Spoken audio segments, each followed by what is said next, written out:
So Shulchan Aruch Harav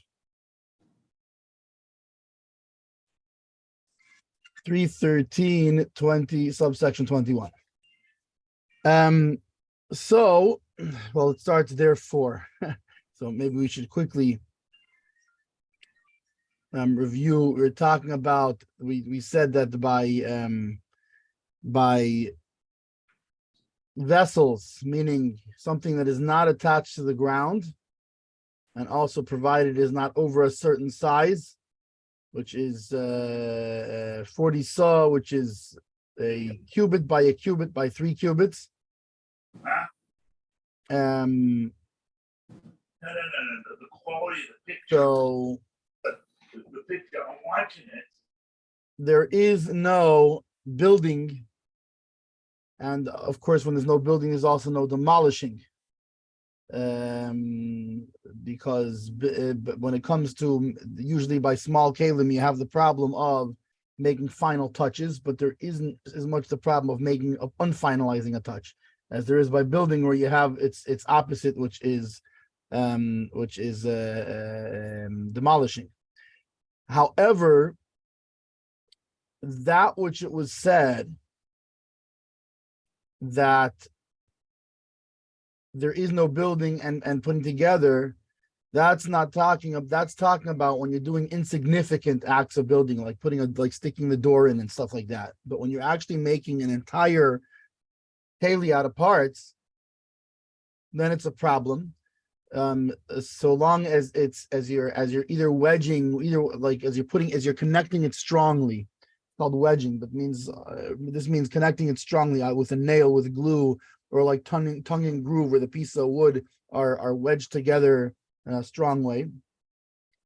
Then this is a problem, and you can't even put this together in a loose way. However, if it's something that's made to be together in a loose way, then you can put it together in a loose way.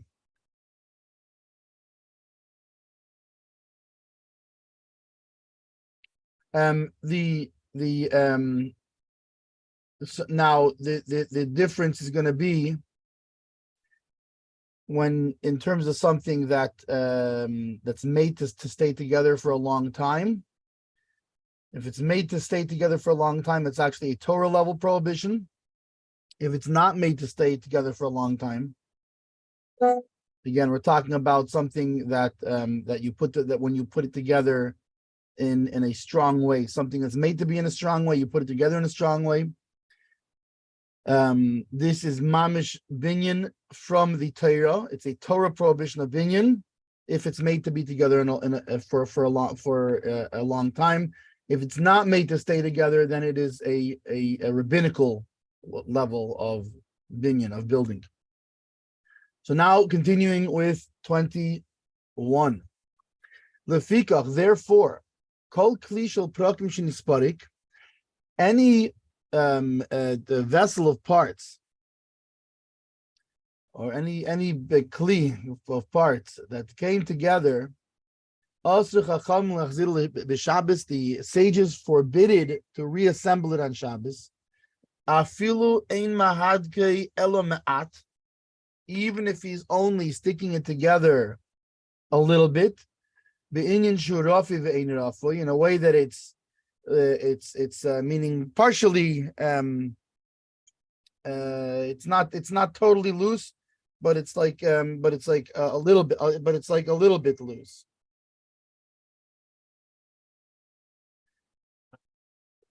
Because they're worried that you might come to put it together in its proper way.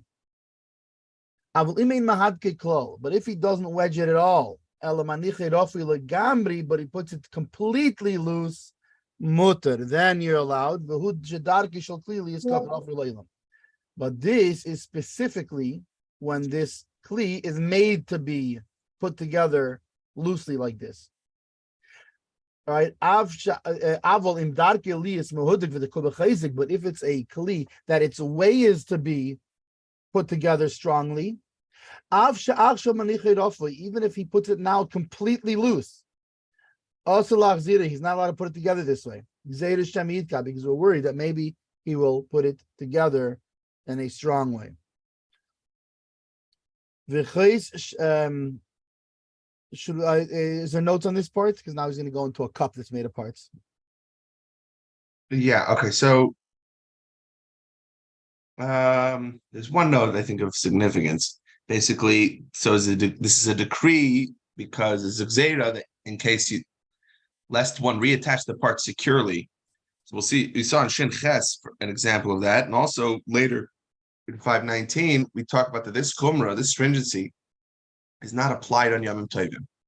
We'll also see in 279, or we saw in 279, which states that kalim assembled from parts that can break when they fall should not be handled on Shabbos because they might fall, and if they fall, we're afraid that the parts will become separated and one might forget and reattach them on Shabbos. Yeah, that's it. Right. Okay. This is assuming that it's a kli that is not a kli of parts that is made to be loosely put together is not a problem, because then even if you're going to come to reassemble it, you're only assembling loose that comes to loose. It's talking about, like we have the example of the candelabra. So it's, well, again, there's certain candelabras that just kind of hang there, and there's ones that you stick in. So this problem of dropping them, that you're worried that you're going to drop it, is specifically when it's ones that are actually stuck in. Well, again, because the Gzeira that this note was on, the Gzeira is you might reattach them securely if that's an option. If it's not an option, like some of the candelabras, it doesn't matter how hard you shove it in. It's not. It doesn't. It's right. It has a pin and it hangs there just based on, because if its own gravity, it blocks the pin from going from tipping over. But but you can actually come. Yeah. The kaishel prakim. And a cup that is made of parts. There are those who say, even though its way is to be stuck a little bit, you can go back, and if it falls out, you can put it back and you can stick it a little bit. You're not worried that he's going to wedge it forcefully. Because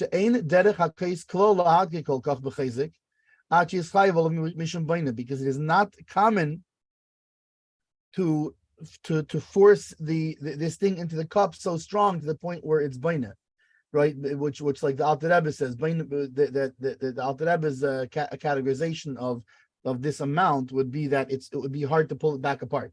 Now these cups, they're meant to come apart and put together. So even though it's not like completely loose and like wiggling all around, because obviously if you have the leg of the cup and it's wiggling all around, how are you going to use it? So it's meant, so it gets stuck in like a medium where it holds, which usually is can be a problem. But when it's a cup like this, so there are some that say that you're not worried about that because you'll never come to stick it in that because then it's going to be hard to take it apart. Why are you going to stick it in so much? So it's not a common thing to do with it.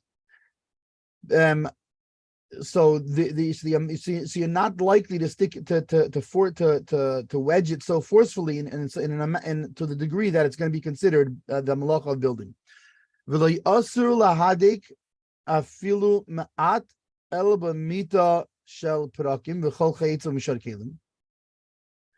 And this that it's prohibited to wedge even somewhat is specifically by a bed of parts and similar that you have a concern that you might actually come to stick it in strong. So that's one opinion. The other opinion is the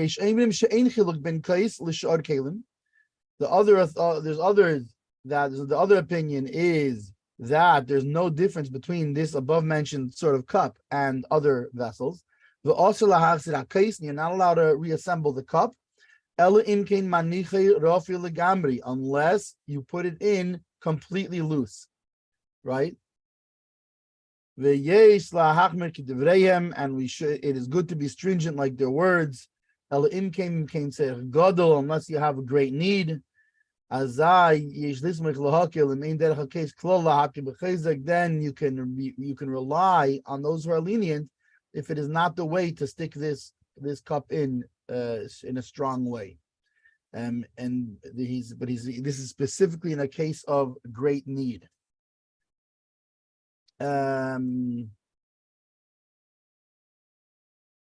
Avol cases, however, cups asuyim b'charitzim saviv umudakim b'chezik. However, there's cups that are made with grooves around it, and they are put in firmly. So basically, like you screw like a screw in bottom.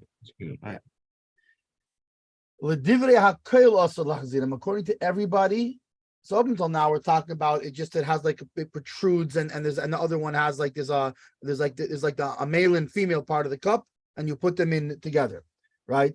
But right. You're not, but there's no tightening. So the problem is how tight is the peg that goes into the hole? How tight is that? That's going to be the issue. And if it's the way to put it in strongly, which some say you still can't do it, and some say it's okay. And the Alter Rebbe says that only in a place of need that you can rely on that on them. But the ones that are made with grooves, those are made to be screwed in strongly. So according to everybody, you're not allowed to do this. Even if you do completely loose, because like we said before, something that its way is to put it together strongly. You're not allowed to put it together even loosely for the fear that you might come to put it together strongly. However, still, the cover of a vessel that is made with grooves around it,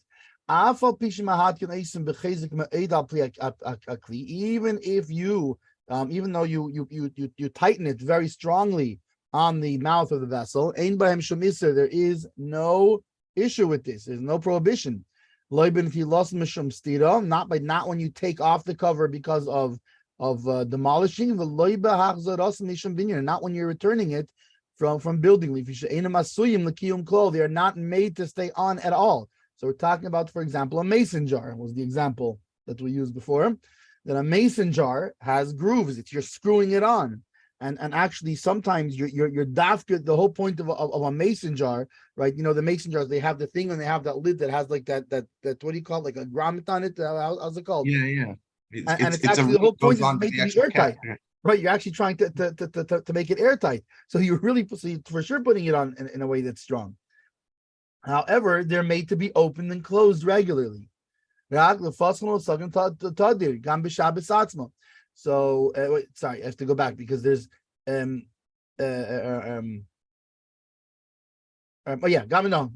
right. They're made to be opened and closed even on the day itself, meaning not just that it's made to be opened within several days or whatever it is, this kind of thing, but they are made in such a way that they're made to be opened and closed regularly. I want to take a pickle from my thing that my fermenting pickles. Right? I'll open it up. I'll take a pickle. 5 minutes later, my daughter sees me with a pickle and says, "Hey, I want a pickle too." I'm going to go open it again and give her a pickle.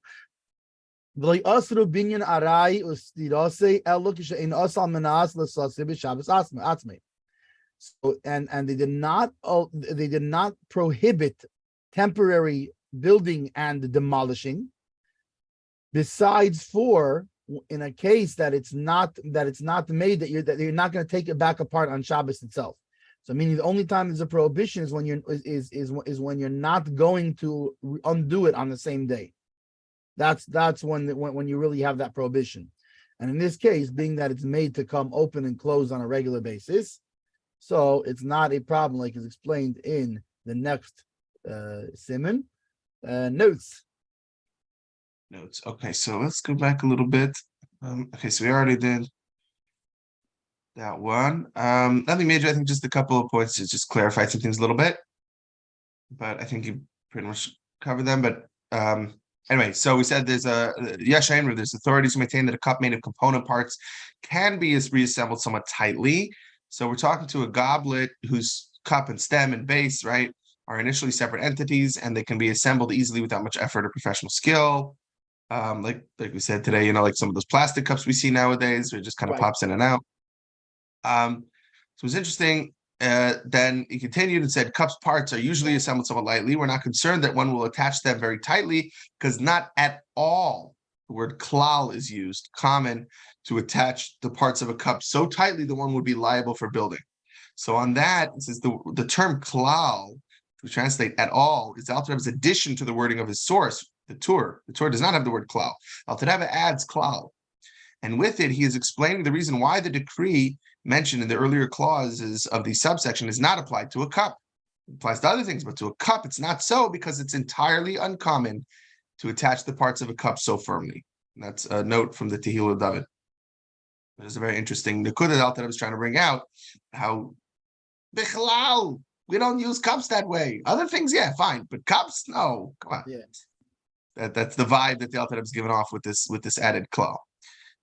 Meaning what? It can't just be that. It can't just be that for the most part you don't do it. It has to be a thing that mamish is not used that way.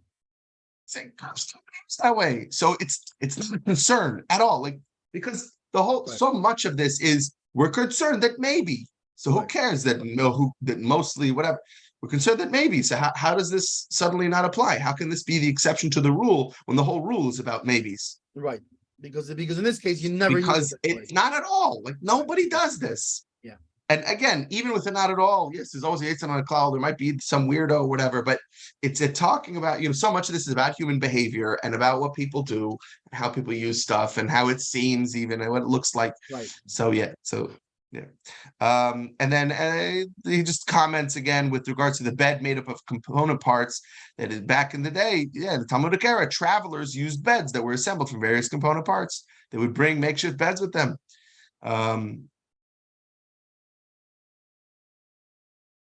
Different parts popping together. Oldie timey IKEA. Yeah. One interesting note, I don't really understand what he's referring to. He said with regards to cups with concentric grooves, by screwing different pieces together would be problematic. But he said the collapsible cups used today are permitted to be used on Shabbos. What collapsible cups is he talking about? Oh, you don't know these? You've never seen the Shabbos travel kits? Well, I have a collapsible Nagelwasser quart that has two little handles. I've never seen a Kiddush cup. It's the same idea. They have these Shabbos travel kits. And it has these two like little like, I mean, they're probably not silver, they're probably pewter, but it has like these two like a flat like candlelight holders, right? And whatever, I forget exactly what else. And it has this cup that collapses into itself flat. It's like a disc. And then it's something that so like the quartz I have made as a camping cup. There's probably it's probably a camping tool, and somebody from Borough Park was when they were going in Guangzhou for the trade show to look for what's called this thing and said, when we can make this in silver. What's it called? With this Shabbos kit. So it's this cup that you pull out and it's a telescopes up and it like clicks into place and then when you're done with it you push it, it collapses back down. Very cool. Very cool. I will say, just on that note, so the Nagelwasser quartz that they sell, they come with this little plastic container that officially is supposed to be used as the shissel. Especially for as far as Lubavitch goes, how much water we use, there's no way that's going to work. It's like this flat little. So what I found was you can find in pet stores, Walmart, online, dog feeding bowls, basic collapsible bowls of multiple sizes. It's much better. They're much bigger and much more realistic, but they flatten. So it's a great travel. Whenever we travel, we bring this quart and shissel, and we use that quart when we're on the road. We wash Nagelwasser to have lunch or whatever. We bring it with us. Anyway, highly recommended. Don't worry, this is not a paid advertisement, but just a highly recommended thing to have because it comes in clutch so often. A lot of times you don't have space to carry a giant quart. But you're flying on the plane with kids, whatever, you have sandwiches. 100%. This tiny thing, it fits into a tiny little cooler bag or whatever little lunch bag you have. It's very handy. Right. See, I do the old school method of foraging. When I get to my location, I start looking around. What makeshift? Well, again, is there a pot or something that can use a regular cup. But lechatchila, you're supposed to have a designated cup, and it should be a cup that has handles, whatever. There's these concepts, especially two handles. Technically, you could use a random thing. Worst comes to worst, but I will tell you though, the fact that it's small is also problematic because I used to have three, and now I can only find one of them. But whatever, that's a different story. Anyway, so by the way, it should be noted we are now categorized as a science and technology show as well. So. Oh, there you go. Okay, further. So what's interesting is so then he says there's no prohibition. He said there's no prohibition with regards to shreif, screw threads, basically the cover of utensils that are made of concentric grooves. So I think our example was perfect. Your example was perfect of the mason jar. He says something like, the cover of a pot that somewhat resembles the cover of a modern day pressure cooker. I don't see how that works. Pressure cookers they're not screws. It's the latch thing that just right. No, you know what it is? I think that perhaps the you have to remember that your average sort of guy who learns halacha, or who certainly who works on the footnotes for Shulchan Aruch and things like that, they may not necessarily be into fishing, making sourdough bread, fermenting things like I am. So the reason to me, it's I literally use before Shabbos. I take my sourdough starter out of a mason jar and I ferment stuff. So I thought of it, but whoever was working on these footnotes, probably if you told him a mason jar, he'd probably have to look it up to see what it is. So he came up with like an example that's like theoretic because he's not familiar with mason jars properly. Yeah. All right, so that was it. Chav Beis. Okay, Chav Beis. Kol kli shel perakim. Shehu mehudek b'chezek b'inyan shayachayiv mishum hiduk zeh. Also lefarki b'Shabbos mishum seiser. Right, since we're talking about the binyan, we're talking about building on Shabbos, so there is a corresponding prohibition of demolishing. What is this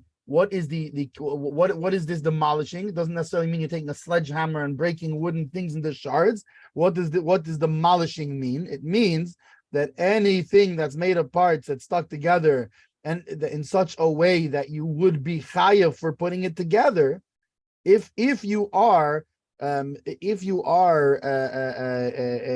transgressing a Torah obligation of building on Shabbos, when you take that thing apart, you are transgressing the melacha of demolishing on Shabbos.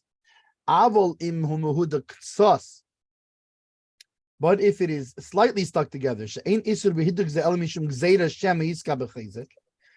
meaning that there is the only reason you're not allowed to put it together is because we're worried that you're going to come to stick it together fully, right? If it's stuck strong, it's a total prohibition.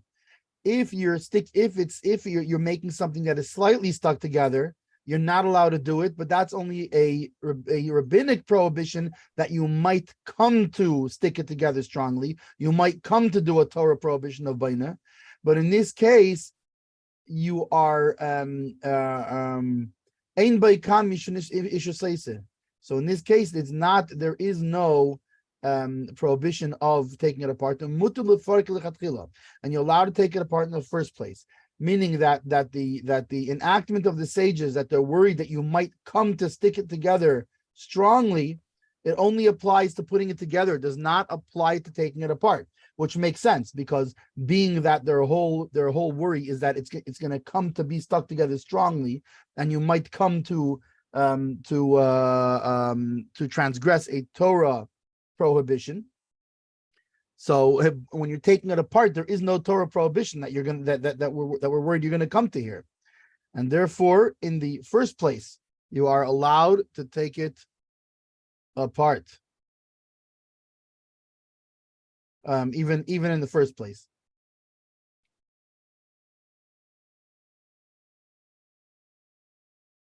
No significant notes. Notes. No significant notes. What's that? There's no significant notes. They're just part of nothing significant. Okay. So Chav Gimel 23.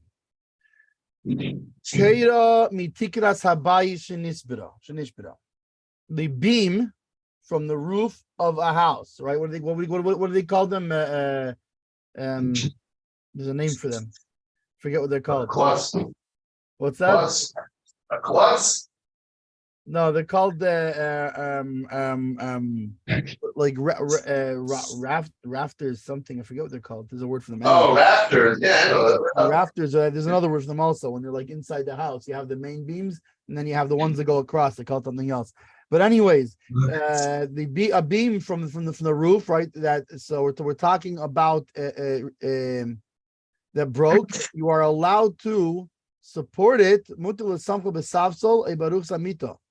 You're allowed to put it or support it with a bench or the post of a bed.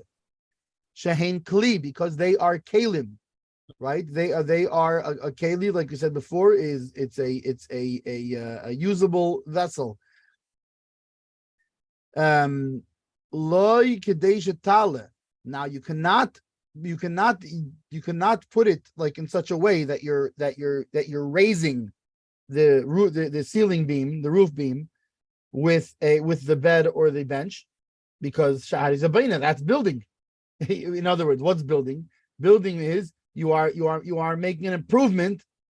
That it's now you just made it better than it was before. So if you raise it, you're fixing it. This is a problem. But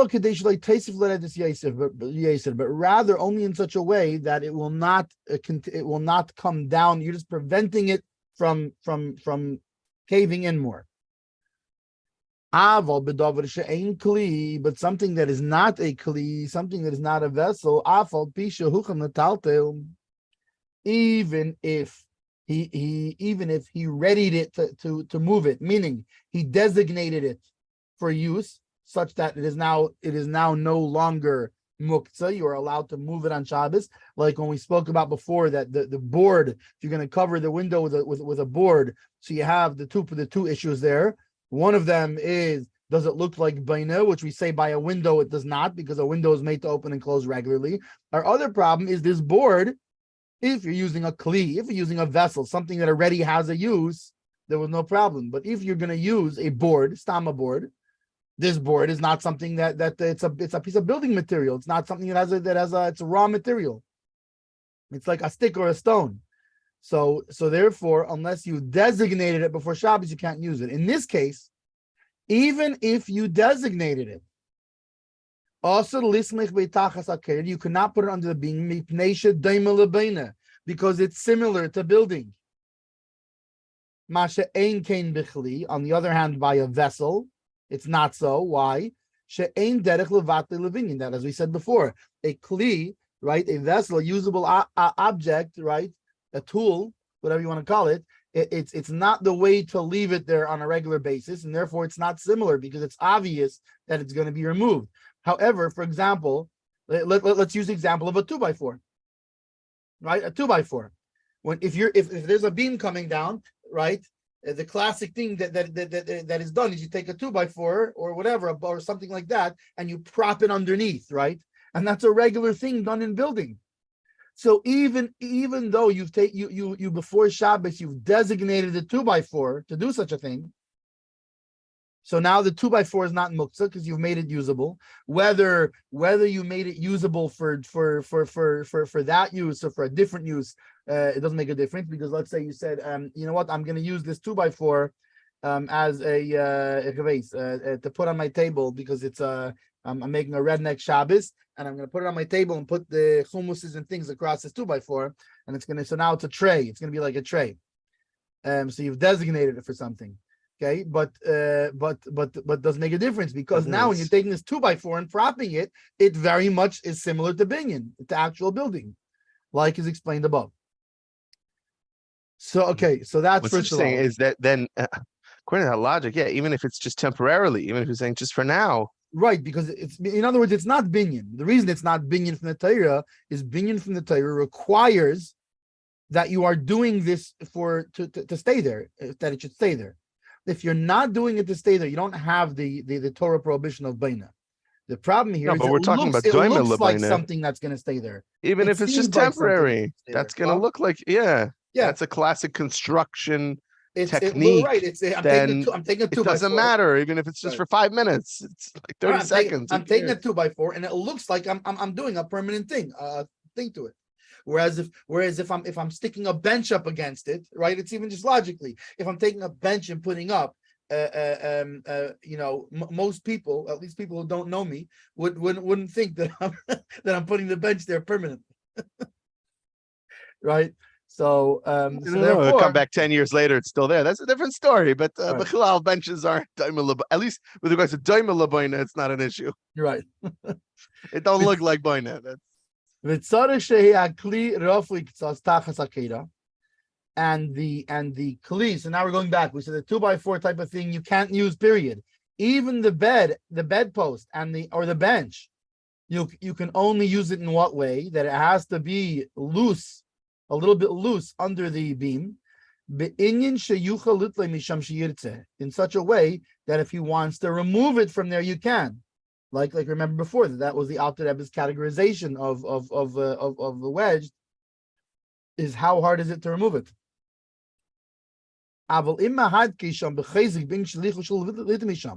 if he sticks this bench there in such a way that he's not going to be able to easily remove it from there, Asur, he is not allowed to do it. Why? Because he is eliminating the original purpose of the kli. Meaning the whole reason the kli isn't a problem is because it's not the way to leave a kli there permanently. But by wedging it in this way, you've just wedged it in permanently. So who cares that it's not a thing that you usually use to wedge it in permanently? You've just wedged it in permanently. So now you've just made it no longer a kli, and you've now just turned this into raw building material. A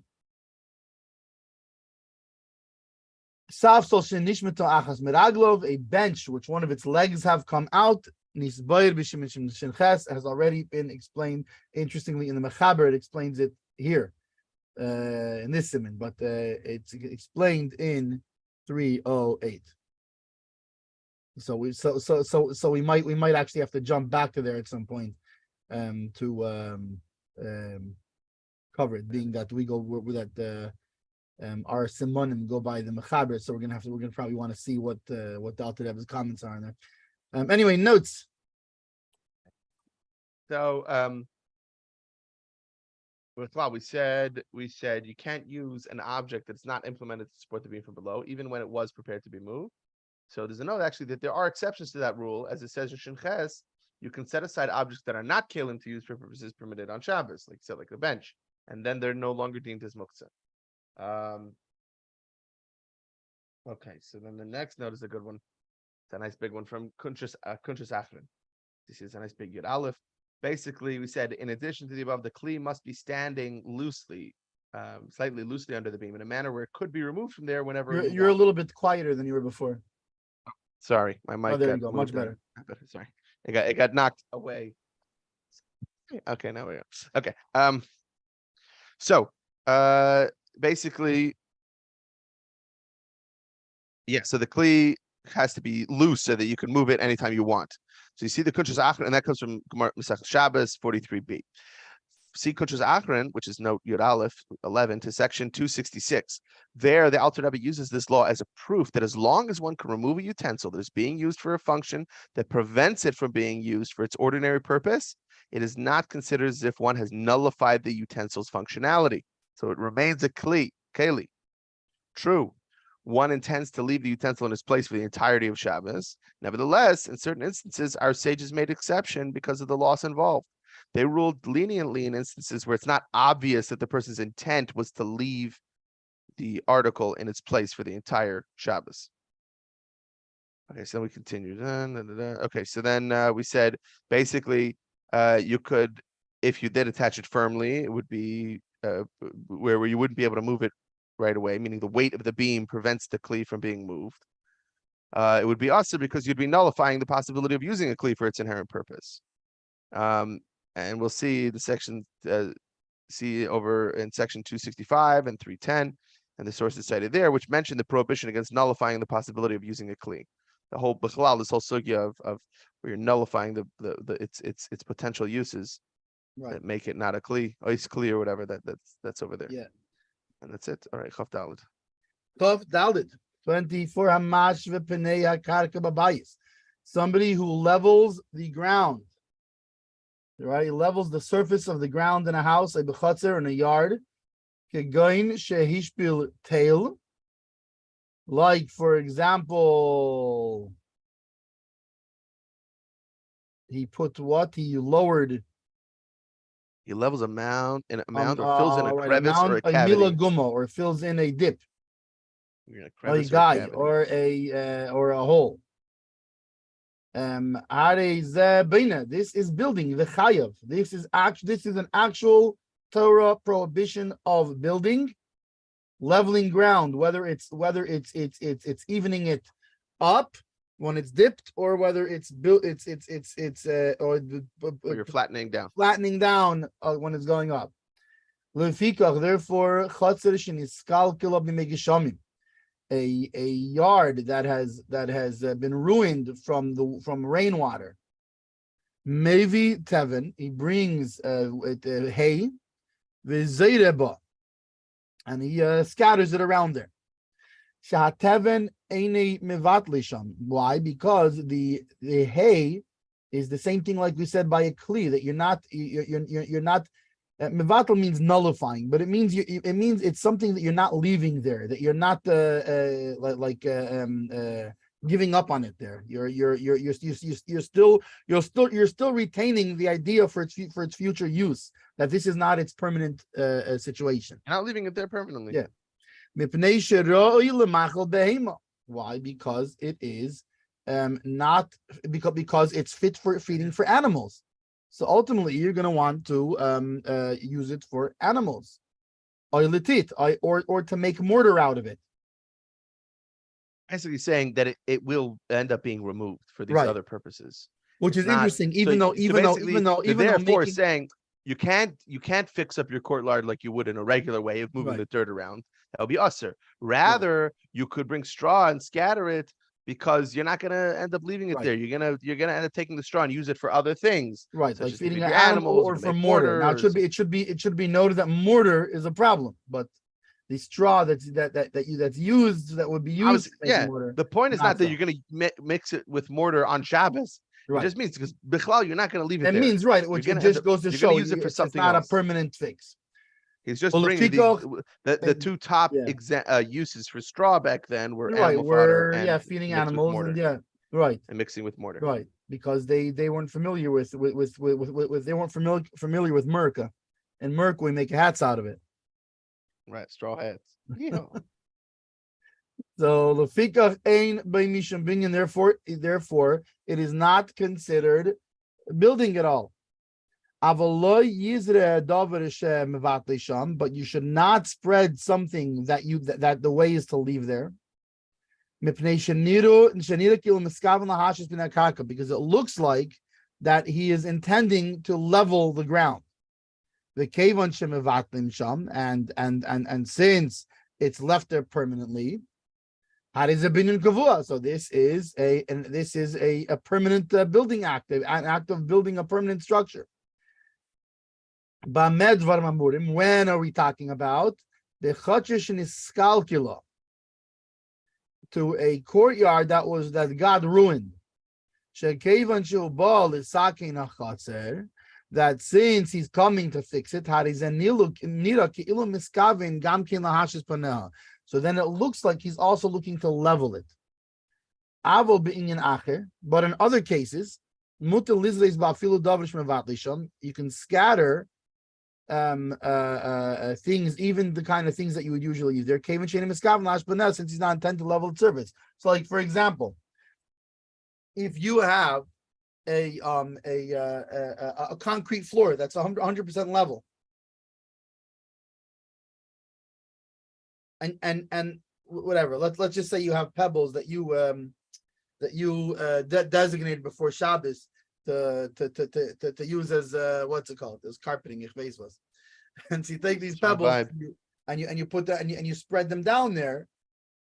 Usually pebbles could be a problem, because pebbles is the kind of thing that you might use for leveling. But in this case, it's a leveled concrete floor. It's not it doesn't look like you're doing it. Whereas the yard, which has been messed up, and in fact, I guess even in a yard that's not that is not messed up. Let's say it's a yard, but it's completely flat. So when you're spreading this stuff around, it doesn't look like you're leveling it. Whereas the yard that's gotten messed up, being that it's all up and down or whatever, it looks like you're gonna level it. Looks like that's what you're doing. and therefore you can only use the kind of thing that would not be left there. Notes. Right. So the next note that would be relevant is to this exact point of not leaving stuff permanently. And it says, if you see over by Shin Yud over in 310, you're allowed to spread ashes to cover spittle or filth. See also Tehillah David on this. But yeah, that even though you're going to leave it there permanently, but Bichlal, it's not something that's used. You don't use ashes to level ground. That's the point. I don't use that stuff to level it, even if I'm going to leave it permanently, but it's not a leveling agent. It's Right. not a leveling component. All right. And now this 25. 25. Now, in this case that we were talking about before, that you scatter the straw in a courtyard that God ruined, you should not do it not with a basket or a box. Ella bishuli hakupa, but with the sides of the box. Shiapchenu, that he should turn it over. Yav al shuleha, and he should bring it on its its bottom.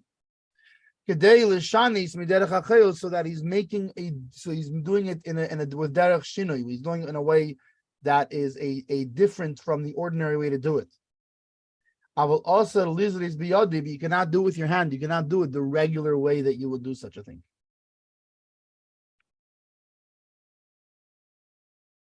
Nitz.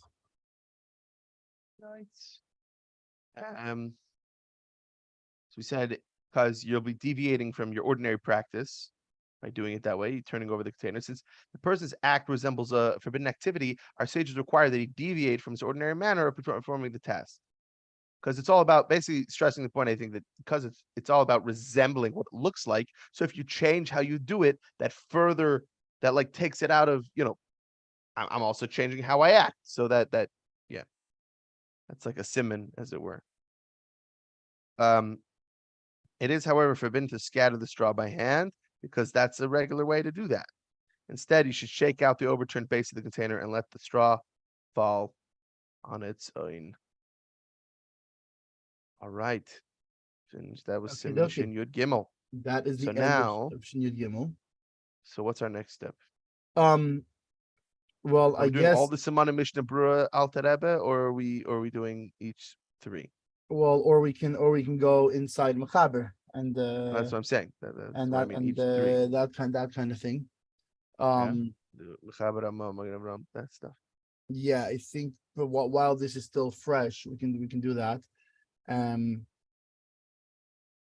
So good.